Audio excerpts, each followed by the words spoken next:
All right, it is my honor to have Sasha Issenberg back on the podcast. He has a new book out, The Lie Detectives, diving into elections in the disinformation age. Sasha, this is not your first book. We go way back to covering campaigns.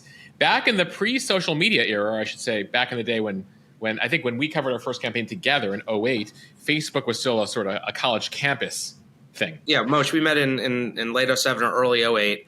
And at that point, it was the first moment we had an example of digital disinformation. I don't think any of us used that term then, but there were these email forwards that were going around that said that Barack Obama was not born in the United States, that he was a secret Muslim. And these eventually broke through to like quote unquote real news, right? They found their way onto TV, and the campaign had to make a decision at that point how to deal with it. And this is the Obama campaign. The Obama campaign. You know, this was like really actually picking up speed. And for months, it was like sort of not written about in the real media because it was just crazy stuff online. And then they had to decide, you know, is this something we address? And they were, by the standards of the day, like very aggressive. They started a website called Fight the Smears. They tried their best to kind of track who was getting these email forwards.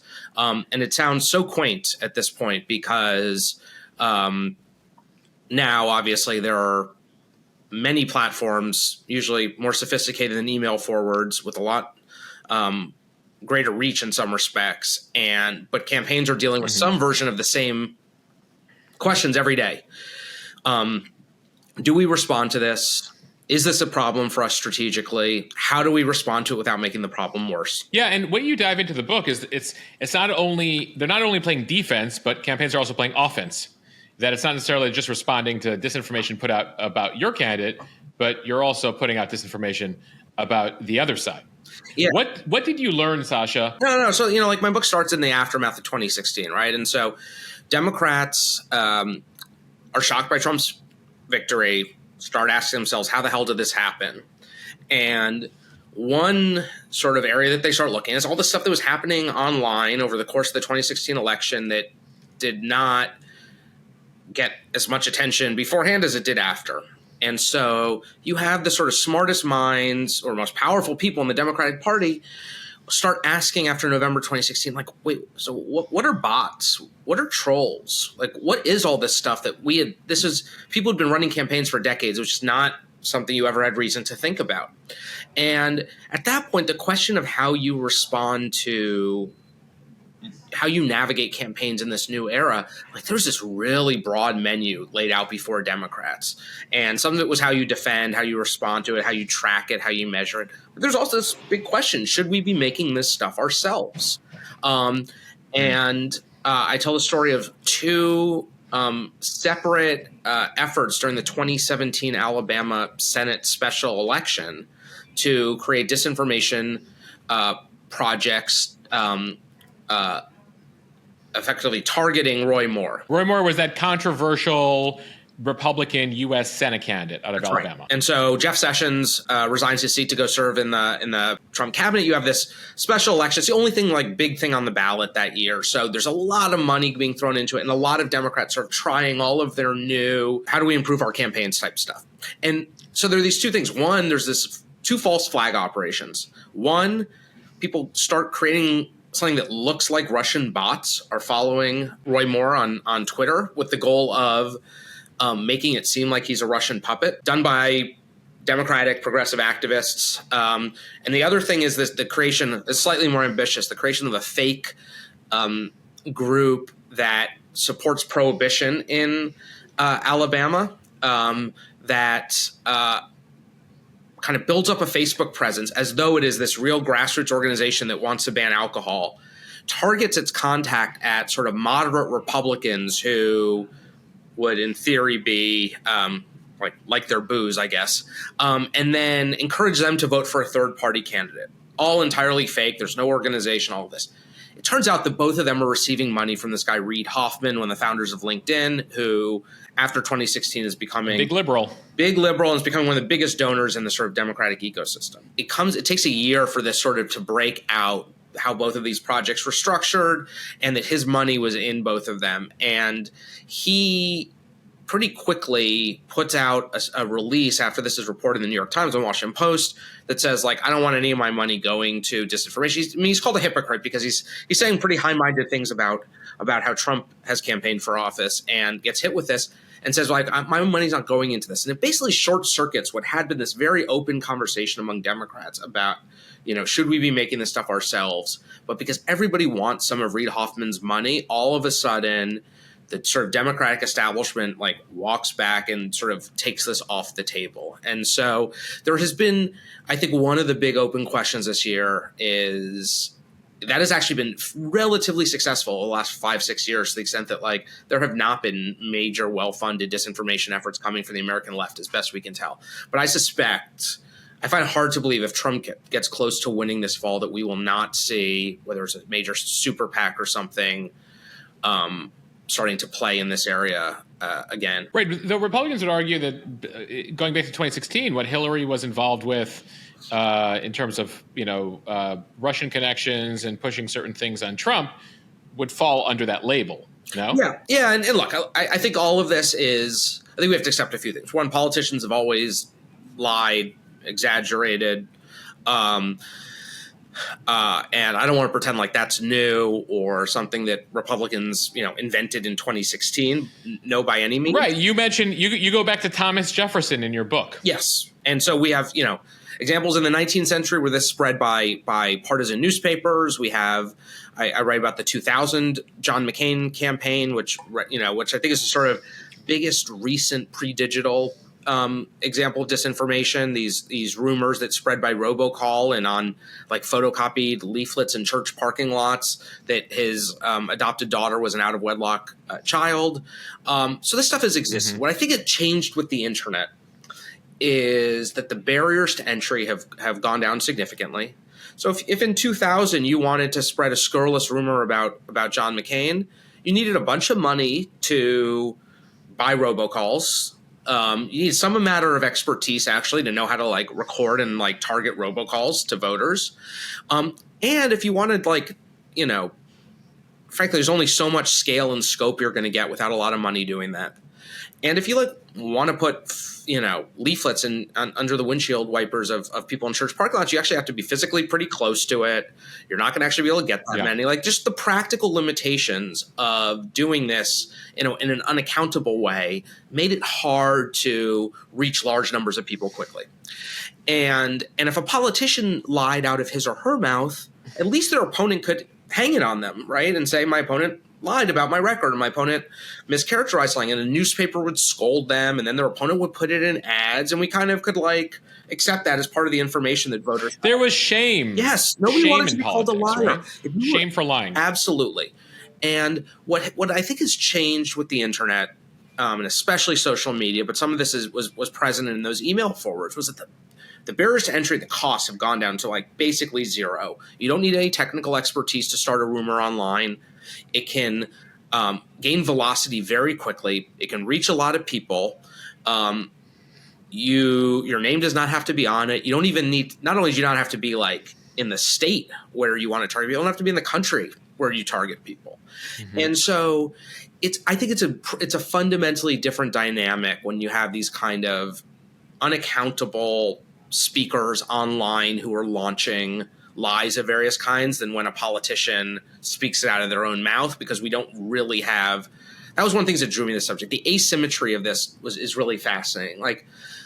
There's a whole playbook if you're a politician about if your opponent's lying about you, when and how you decide to push back.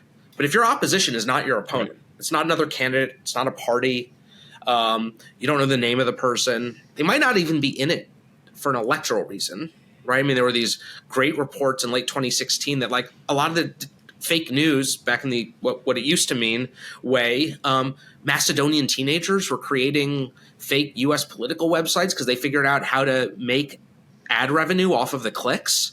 They didn't care about an electoral result. Some of the people who, in their basements who are doing stuff just for mayhem or chaos, they don't care about the electoral result. So if you're on the other side of that, it's not entirely clear what the logic of responding is. Yeah, it probably won't surprise people to know there is no law that requires candidates to be honest.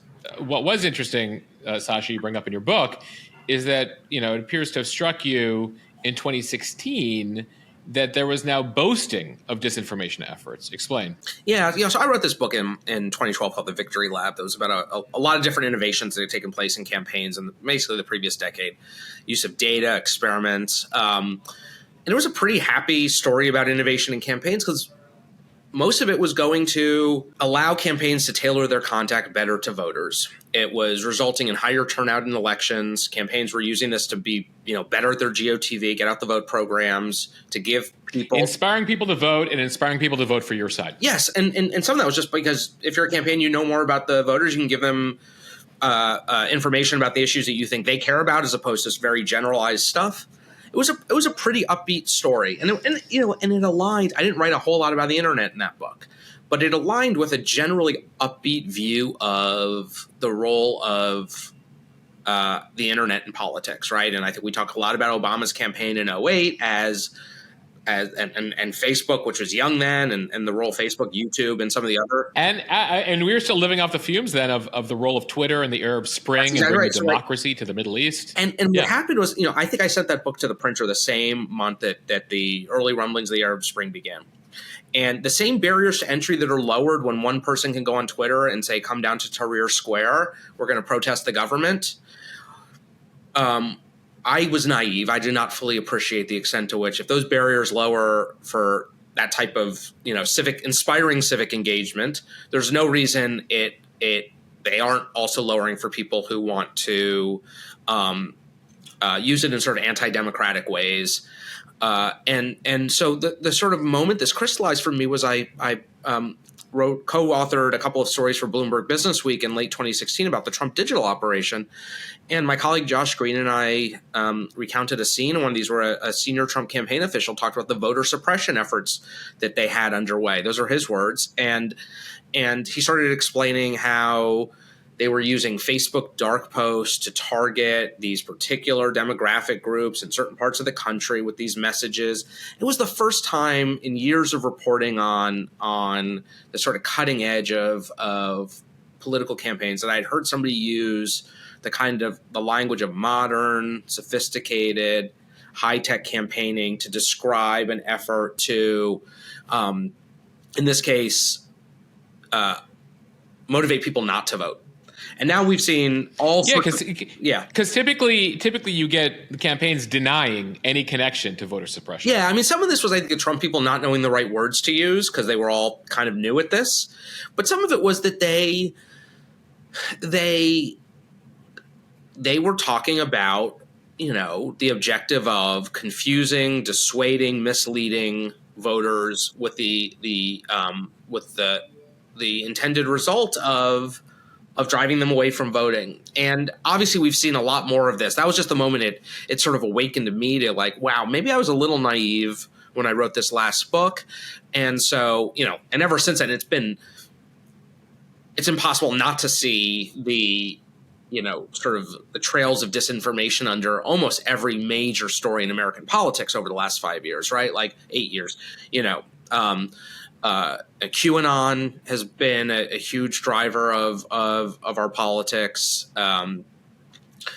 Some parts of Trump's impeachment. The first one was the desire to sort of manufacture dirt on Hunter Biden that could then be spread online. All the election denial in 2020, COVID skepticism, and sort of denial of some of the science around the coronavirus. All of these are derived from online misinformation campaigns, and then have become, in some cases, sort of these major conspiracy theories that take over huge corners of the electorate. Though, as you discussed in the Alabama example, you write effectively that no party holds a monopoly right now on disinformation. I think it's pretty evident that the Republican Party is far more willing to embrace some of these tactics in its grassroots. I mean, look, we see Donald Trump regularly sharing and amplifying things which are egregiously, knowingly false. And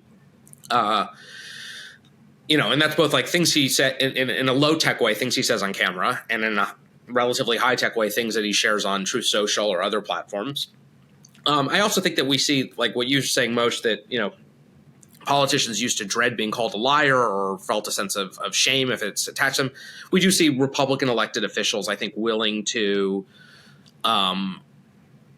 say things which are just like clearly false in a way. I think there's some difference between kind of what we used to think of as the politician language of like maybe misleading, but you at least felt like you kind of had to be literally true, accurate. And now I do think, and that there's an asymmetry to that is sort of, unavoidable. That this stuff is just far more rife and prevalent on the right of our politics in the United States than on the left. When we talk about disinformation, I mean, there's often talk about Russia, China, foreign actors.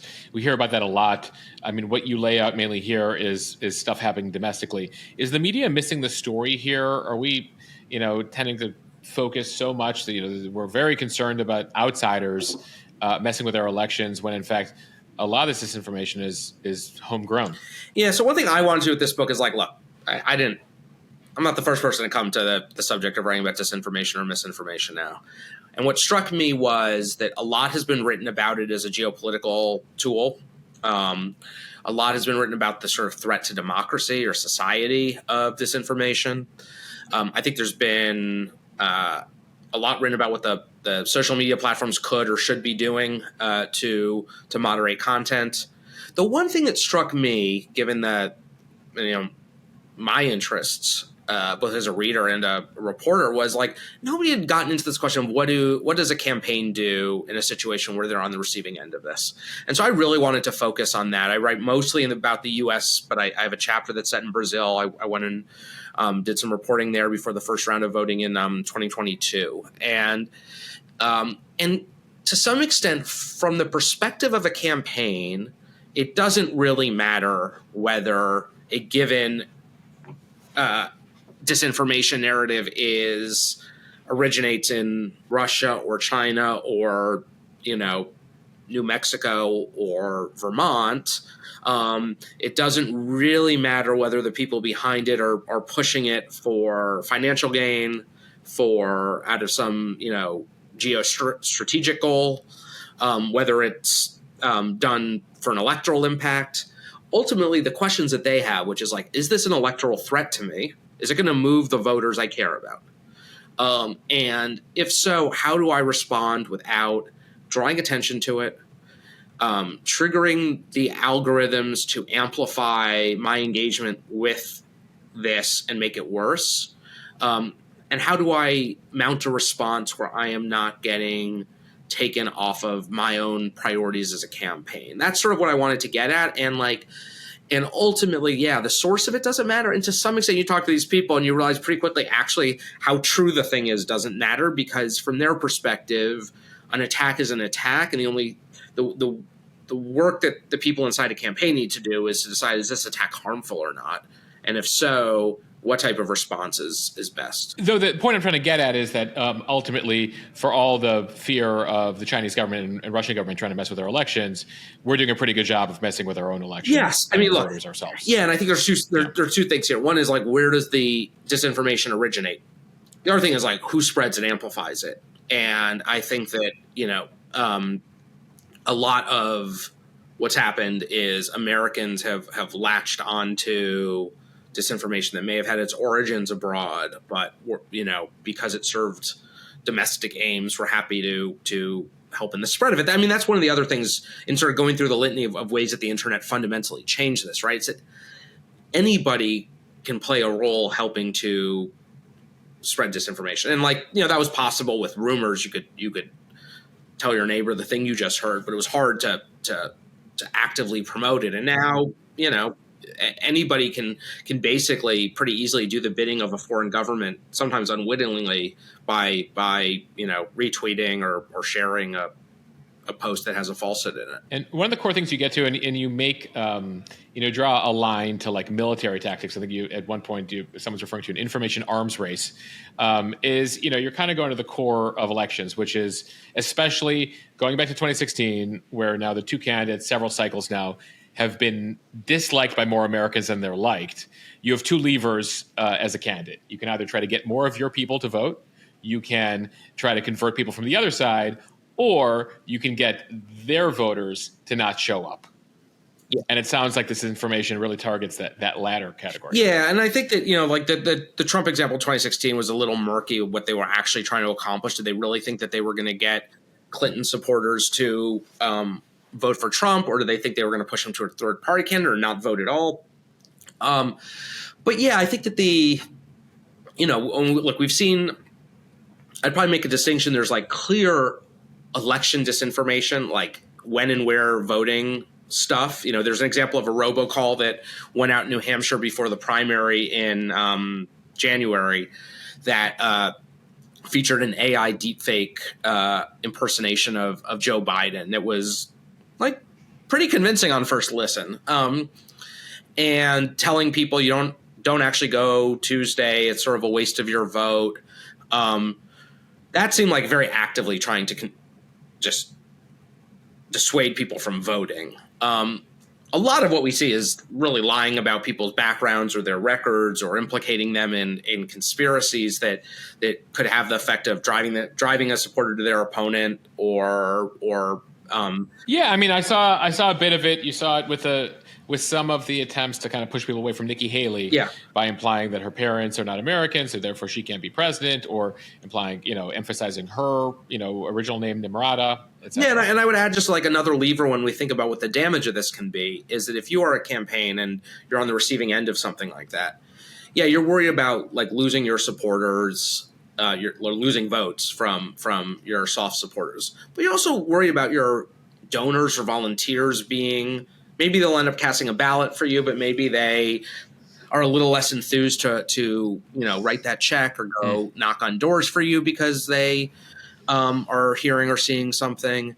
And then if you're Nikki Haley's campaign, like on the day that comes out, let's say, you have some idea of what you want to be doing. You want to be doing an event at a veterans hall in New Hampshire, talking about how you're going to be stronger on Ukraine and standing next to, military veterans, whatever.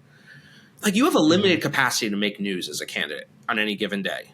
And campaigns spend a lot of time and money trying to figure out how at every moment they can optimally spend their time. And if on that day you are having to address the fact that your parents did come to the United States legally, that you're a U.S. citizen, that whatever. Instead of talking about you've lost a day, right? And so that's the kind of difficult calculation that these campaigns have to make, and I think they're thinking about the damage in all sorts of ways. We began by talking about the quaint tactics of '08 with email forwards. And then you just mentioned the Biden robocall, AI, deepfakes, etc. What have you learned about those tactics? And is it too soon to even start to get a sense of the impact AI, both audio and visual, is going to have here? Yeah, I mean, I think we're all sort of as a country in this learning experience together. Let's say a few things with the understanding that my guess is the technology will change significantly even before November, and it's probably the speed of technological change will probably say a lot about the political impact of it. I think right now audio is more of a worry than video or visuals, especially video, but even still pictures. I mean, some of that is the too many fingers on a AI rendered hand type problem. We just saw and the faces look a bit shinier, and like some of the photos that you've seen of it's not quite there. The Kate Middleton thing was a very bad Photoshop job, but like we have pretty good cues, I think, to identify fake images, and audio just gives you less to work with. The other thing is, like, depending on how the audio is delivered, like a robocall, somebody ended up getting a recording of it. But like if you hear it only once, it's a lot harder to like dwell in on, hey, is that fingernail really in the right angle next to the knuckle type thing? That could change. Right. And also the average voter doesn't have time. And I was even say, even visually, they don't have time to scrutinize that imagery. Right. They're living their life. They're like, oh, I think I saw a picture of the candidate doing that. Like, I'm not going to vote for that person. But all that said, I would like point out that every one of the major, I went through a litany of like major disinformation based episodes in our politics over the last 7 or 8 years. Every one of those was launched not with any high-tech deep faking software, but with simple words, right? So QAnon was the most low-tech thing. It was somebody anonymously typing out stuff on bulletin boards with like ASCII text. And you managed to persuade like a large segment of the US population that it was a credible story. Vaccine skepticism. It's not like anybody faked, Pfizer lab results or anything. People just told a story that folks wanted to hear. The election denial of 2020 was basically launched by Donald Trump talking into a microphone on camera. And so these were all like fairly low tech ways of like concocting and spreading disinformation. Fundamentally, what I think we need to worry about is, and they're not, and the part of the problem with these conspiracy theories is they're not falsifiable. So like, yeah, if you could point at the picture and say, no, obviously the light isn't reflecting the right way, or Joe Biden can come out and say, no, I did not record that. Maybe that's worth something. The problem with like a conspiracy theory is it's not falsifiable. So if you say, oh, well, Pfizer actually didn't find that, the Centers for Disease Control can verify, then people say, oh, the Centers for Disease Control is bought off. And if you say, well, like there's no way, like it's just, the onion just gets more layers of conspiracy. We also live in an era where there is like such distrust for major institutions that previously, if you said, well, the FBI disproved that, the CIA is, has a statement out on that, the Pentagon has a statement on that, the CDC, the New York Times. These days, none of those institutions mean a lot to a segment of the population. And arguably, in some cases, it helps the conspiracy theorists to say that a disliked institution is actually saying the opposite of what they want. This is so the campaigns are able to leverage and take advantage of a moment. Hopefully, it's just a moment, but a moment in American history where there was just such distrust. Yes, and so I think the challenge for campaigns is to recognize. I mean, so I think what the types of disinformation that catch on, right? People are relying on the internet all the time about everything. Sometimes very small, discrete, factual claims, and sometimes these big kind of unending conspiracy theories.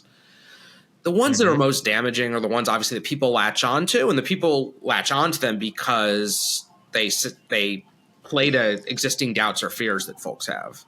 I think there were real fears. And there's a nugget of truth in there potentially. A nugget of truth, or at least like a real anxiety. Like, there are real fears that people have about child sex abuse and sex trafficking, and QAnon, basically played to those.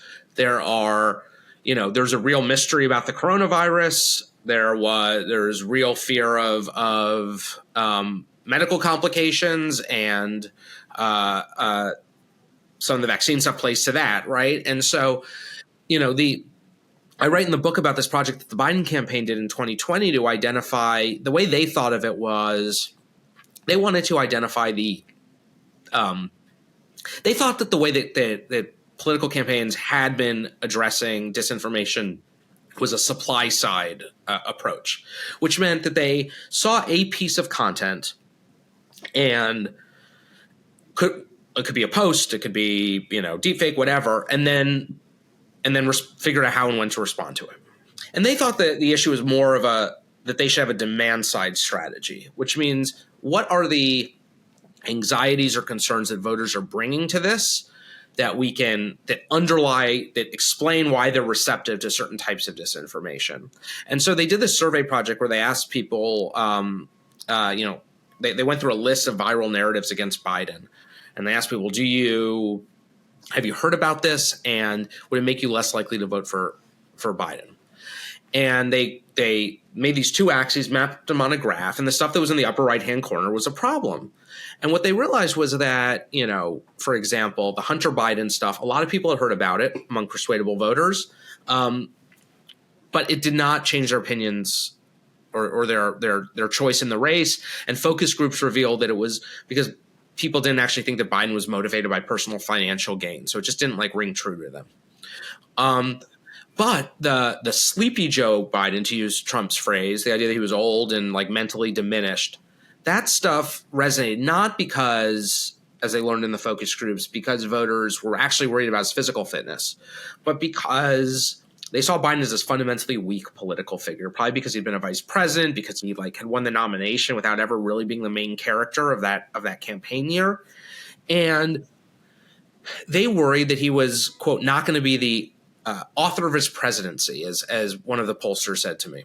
And so, and by the way, and that narrative continues to this absolutely. day. And so there was Obama is the secret, secret mastermind behind Biden's presidency. This seems to be a real concern that a significant portion of the electorate has about Biden.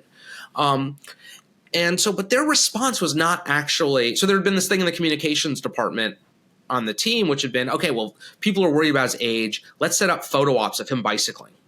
Let's have him run up the steps of his campaign plane. And this research project came back and said, like, no, that's not what people are really worried about. They're not worried that he can't get his steps in every day. They're worried that they don't think he really believes in anything that strongly. And so they're worried about who's going to be pulling the strings behind him, like we hear now. And so their response wasn't to show him bicycling. It was to buy these ads, like when somebody searches on Google for Biden and senile, to show them a 15-second ad of Biden speaking directly to camera, unedited, about what his economic policies would do. And this was the thing that tested best as a response to this. Show them actually that he can like say what he believes in, and he cares about it deeply. And so, ultimately, I think the smart responses that campaigns are developing to disinformation online don't always look like a response to the disinformation, because if they're doing it right, they are trying to get at what voters' real doubts are underneath. So now we're in the, getting into the height of the 2024 campaign. What are you, you're publishing this book now. Yeah. But I'm sure you've gotten a preview of things to come.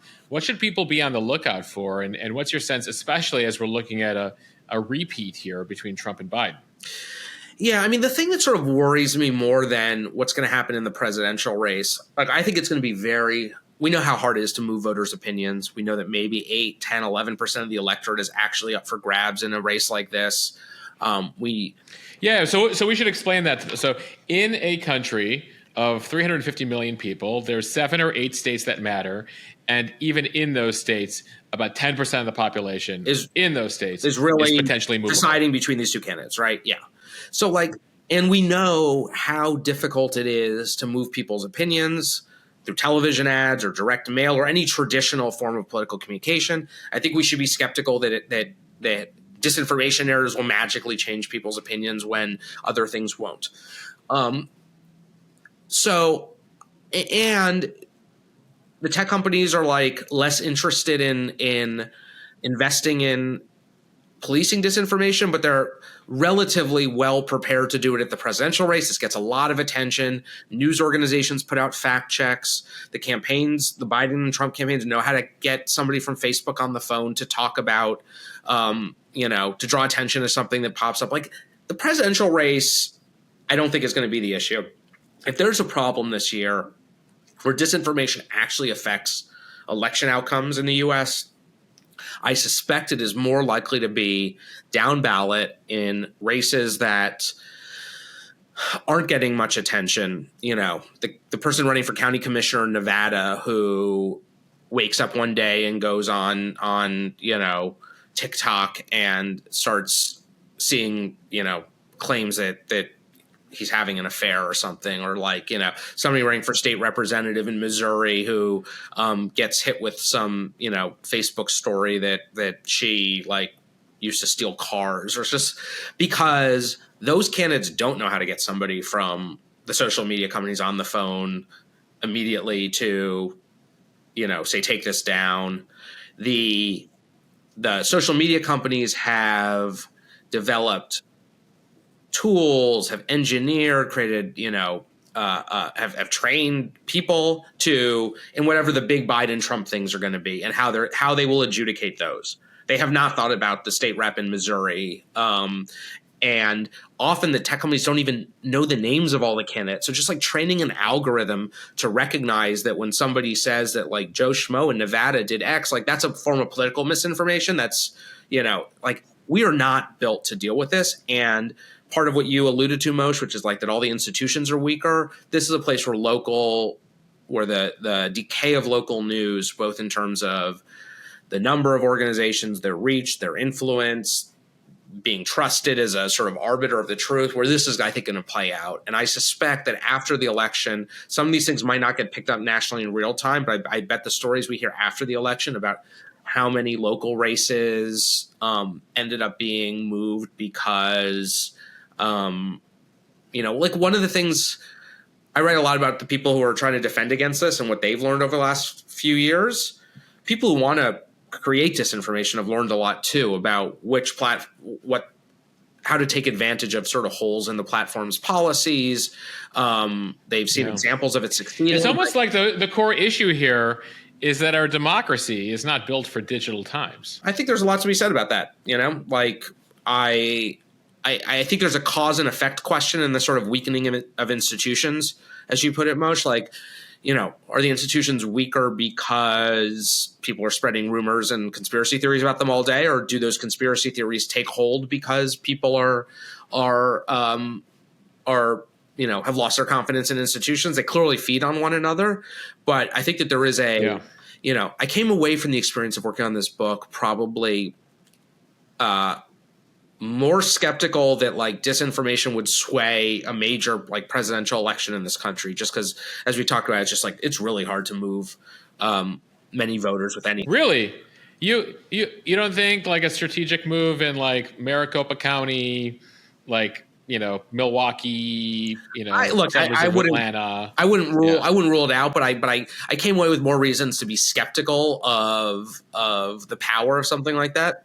But probably more convinced that the threats, the sort of democracy level threats, not the threats to any individual candidate or party at a moment in time, but the threats to democracy of not having a shared understanding of what is true and agreed upon set of facts about some really basic stuff, like who won an election, for example, or how many people died of a disease. That to me seems like a really deep, durable problem that makes, governing more difficult, building a consensus more difficult. That I think is a real worry. I think you get to the core question of what is truth, and if we don't have a collective truth, or don't feel like we know what's true anymore, and that's I think one of the concerns with AI, et cetera. What does that mean for our ability to work as a collective, multicultural nation? Yeah, right? Absolutely. You end the book by, I think you promise your daughter that you'll have a more optimistic book for her next time. Yeah. She's 21 months old, so she's come into the world at a sort of rough moment in many respects. And look, my last book's all in some version stories of progress, and the people I wrote about in this book over the course of the year or so I was reporting on it, who are doing this work day to day, people whose job is like counter disinformation strategists. The experience of spending time with them over the course of a year or so was to watch them get more and more cynical, more and more fatalistic about the idea. I think that they will say that they have developed some important tools and processes for recognizing what types of disinformation are more damaging than others. They've done a better job training campaigns in how to make decisions about how and when to respond. But I think they think of that all as this really marginal stuff around the edges, helping mitigate a problem that's just getting worse. And that I think that we need to. I write about the people on the front lines of this because campaigns have this very urgent problem, like hour to hour, that they need to deal with. But we also should not accept that even the smartest people on campaign, like they're not solving society's problem for us. Like Joe Biden's campaign is investing a lot of money trying to solve the problem to get Joe Biden reelected and get the majority he needs, plurality he needs to win. Their goal is not to,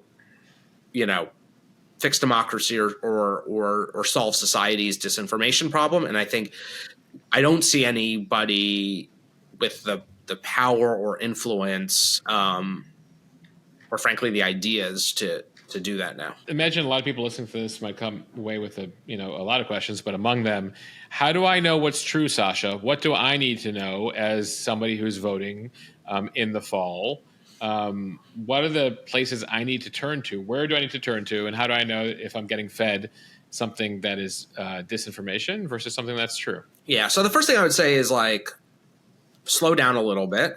If you see something, first of all, like there's like nothing on the internet that you have to, retweet or share in the next 5 minutes. Like, so if you see something, very important advice, especially if it gives you a very emotional reaction one way. And, right? and if it's something that you frankly flatters your worldview, be even more skeptical. Like, if it says something terrible about somebody you hate, or something implausible about somebody you love, all the more reason to slow down and be skeptical. Check it out before sharing it. Again, there's no rush. Like, the retweet button will be there. When you say check it out. So like, how do you tell people to check things out these days? On high level stuff, lots of news organizations are doing fact checks more than ever before. The Associated Press, PolitiFact, Snopes. So if something is a rumor claim about a major thing in the news, my guess is if you Google something, fact check, and then whatever the sort of key nouns are, you will come to something by a news organization that you can trust as a broker of it. Now, news organizations still have to report and write these fact checks. So something the moment it comes out, there might not be a good fact check. That's all the more reason just to slow down and not amplify it. But I think that is the sort of best advice I have. And I think that for people who want to sort of go further in not just, not becoming a vector for disinformation or being persuaded by it themselves, but actually want to sort of contribute to solving the problem, would be part of the reason that disinformation moves is because people obviously share it through their networks, share fact checks. So if you see something and it sort of maybe seems too good to be true or doesn't quite add up, and you Google it and you find a fact check from PolitiFact or Snopes or whatever, share that in your network. I think that often the incentives are for the people who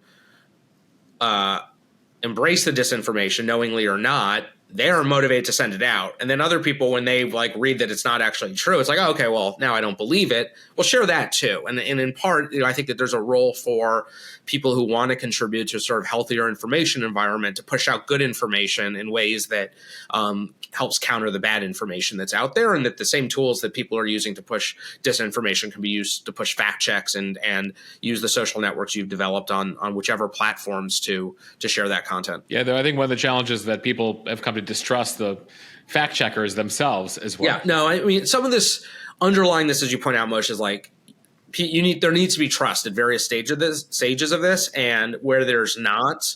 And I think that this is something where, the term micro-influencer is it's a terrible word, but people who are trusted in their communities, they might not be institutions. They might be, maybe it's because they're a family doctor and they have lots of families that they've treated, or maybe they're just somebody who has a reliable presence on a social media platform and people follow them and grow comfortable with them. I mean, those are the types of people who, when they push disinformation, actually it appears to be really persuasive because they've built a community of interest of people who actually trust them, not because they're a university that was founded in 1637 or they've been publishing a newspaper since 1871, but because hour to hour, day to day, they're in people's lives through social media or personal presence.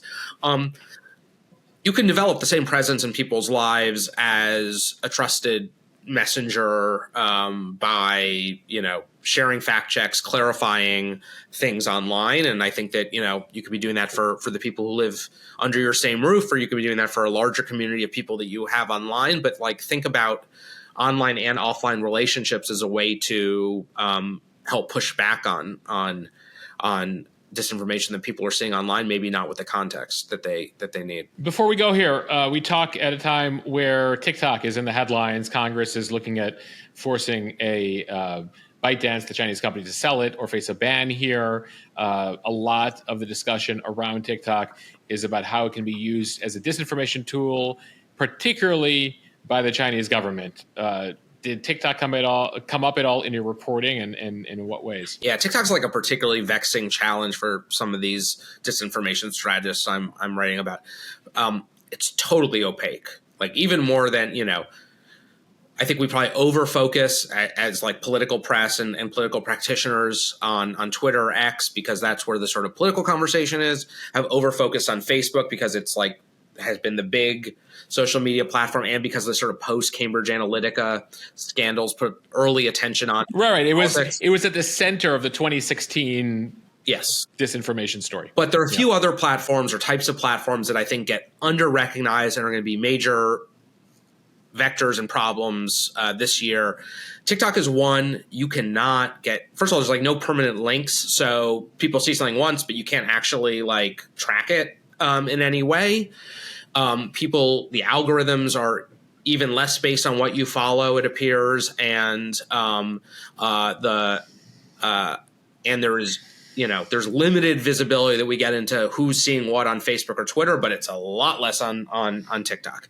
So this is a huge problem. I think that, it is very difficult there's a whole sort of social media monitoring infrastructure that a lot of the decision-making I write about this book is built on, trying to understand who's seeing what. And TikTok's a real problem. The other types of apps that are a real problem are the kind of messaging apps, WhatsApp, Signal, that were built as messaging apps, have become these weird hybrid sort of broadcast group text communities. Telegram, exactly. And I think particularly in the U.S. electoral context, it's worth looking at immigrant communities where people are particularly reliant on these apps.